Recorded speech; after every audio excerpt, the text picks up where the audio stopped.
என்னை ஆட்கொண்டவரும் நான் செவிக்கிறவருமான ஆண்டவராகிய இயேசு கிறிஸ்துவின் நாமத்தினாலே அன்பினல் வாழ்த்துக்கள்.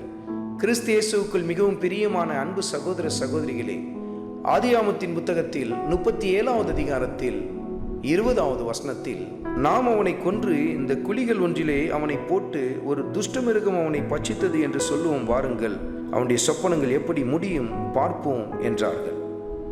சவால் விட்டார்கள். அவனை கொன்று போடுவோம், ஒரு துஷ்டமிருகம் அவனை கொன்று போட்டு விட்டது என்று சொல்லி தகப்பனிடத்தில் சொல்லுவோம். அவன் கண்ட 2 சொப்பனங்களும் எப்படி நிறைவேறும் பார்க்கலாம் என்று சொல்லி சவால் விட்டார்கள். முடிவிலே யார் ஜெயித்தது? யோசேப்பின் பக்கத்தில் கர்த்தர் ஜெயத்தை திருப்பினார் அல்லவா?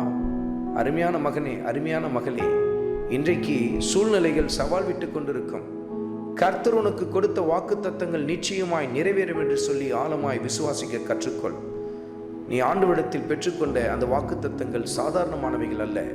ஏனென்றால் நம் ஆண்டவர் இயேசு கிறிஸ்து எவ்வளவேனும் பொய்யுரையாதவராக இருக்கிறார்.